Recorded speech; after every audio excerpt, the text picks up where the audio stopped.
তোলামূল সরকারের নাভিশ্বাস উঠিয়ে দিয়েছেন।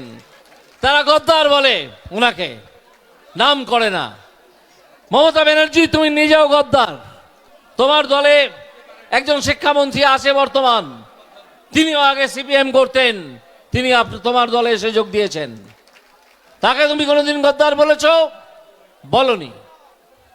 চার্চিল তার সারা জীবনে 4 বার দল বদল করেছিলেন। প্রধানমন্ত্রী, ব্রিটেনের প্রধানমন্ত্রী চার্চিল, তাকে কেউ কোনোদিন গদ্দার বলেছে? বলেনি। মানুষের এটা গণতান্ত্রিক অধিকার। যদি কেউ মনে করেন যে একটি রাজনৈতিক দল ছেড়ে অন্য রাজনৈতিক দলে আসবেন, সে অধিকার তার আছে, এটা তার গণতান্ত্রিক অধিকার।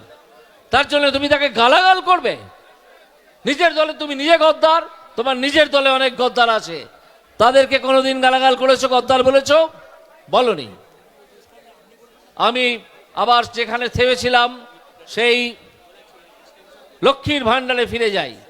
এই লক্ষ্মীর ভান্ডার একটা বিশেষ ভাওতাবাজি। আপনারা খোঁজ নিয়ে দেখুন, বিজেপির সরকার ভারতবর্ষে যে যে রাজ্যে আছে সেখানে এই লক্ষ্মীর ভান্ডার কেন অন্য নামে আরো অনেক বেশি টাকা সাধারণ মানুষের হাতে সরাসরি পৌঁছে দেওয়া হচ্ছে। মমতা ব্যানার্জি, তুমি জানো ভালো করে যে এই টাকা তোমার ব্যক্তিগত টাকা নয়, তোমার ভাইপোর টাকা নয়, তোমার দলের অন্যান্য তোলাবাজ নেতাদের টাকা নয়।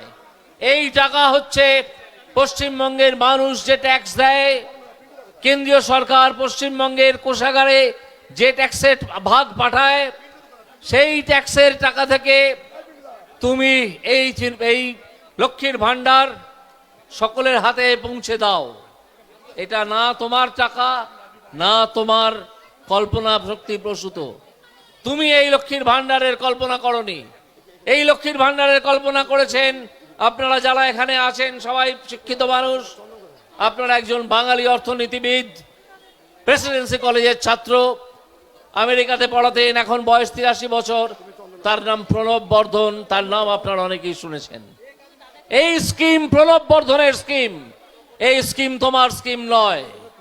মানুষের হাতে সরাসরি টাকা পৌঁছে দেওয়ার যে ধারণা, যে তত্ত্ব, সেটা শুরু করেছিলেন, সেটা নিয়ে কথা বলা শুরু করেছিলেন মাননীয় শ্রী প্রণব বর্ধন।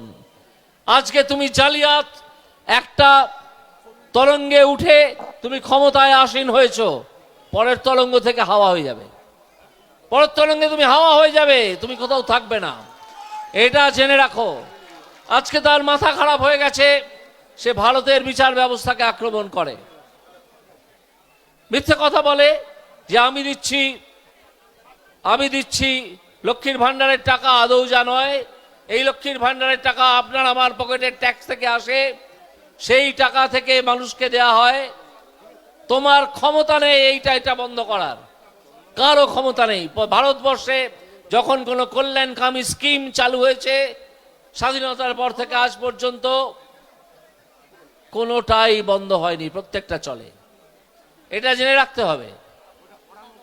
যখন ওরা ভোট চাইতে আসবে, ওদের কিছু চ্যাংড়া ছোড়াকে এখানে প্রার্থী করেছে, সে গালাগালি ছাড়া কিছুই করতে পারে না, সেটাই করে।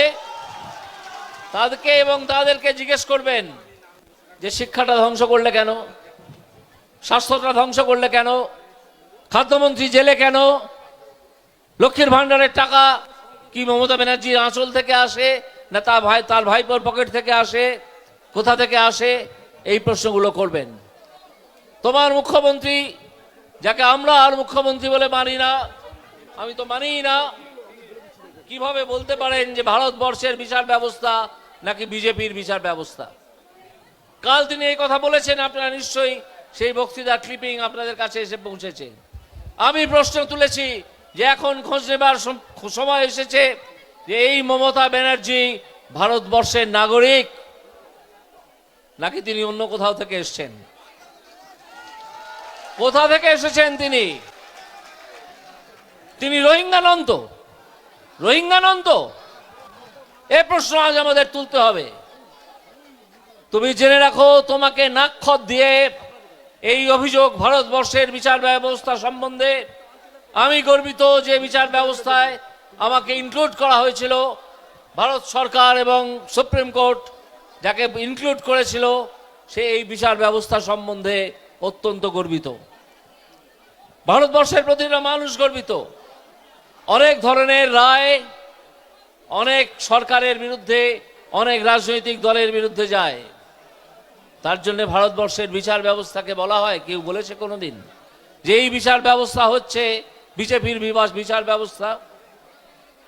যদি বিজেপির বিচার ব্যবস্থাই হবে, তাহলে ইলেকশন বন্ড কিভাবে সুপ্রিম কোর্ট সেটিসাইড করলো? নির্লজ্জ মিথ্যাচারী মুখ্যমন্ত্রী এই মমতা বন্দ্যোপাধ্যায়। তিনি মনে রাখবেন, আর বাংলার মুখ্যমন্ত্রী থাকার যোগ্যতা তার নেই।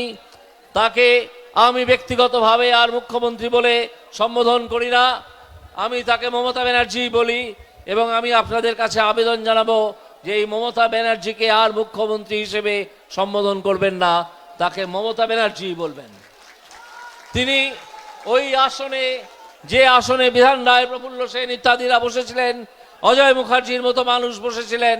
এই অজয় মুখার্জি এই তমলুকের মানুষ বসেছিলেন, প্রফুল্ল সেন আরামবাগের মানুষ, বিধান রায় কলকাতারই মানুষ। এরা যারা বসেছিলেন, সেই আসনে বসার যোগ্যতা তুমি জোচ্চোর একটা দলের প্রধান, তোমার সেই ক্ষমতা নেই। আমাদের ভিডিও ভালো লাগলে লাইক এবং শেয়ার করুন। কমেন্ট সেকশনে গিয়ে জানান আপনাদের মতামত। আরও ভিডিও পেতে আমাদের চ্যানেল সাবস্ক্রাইব করুন এবং প্রতি মুহূর্তে খবরের আপডেট পেতে প্রেস করুন বেল আইকন।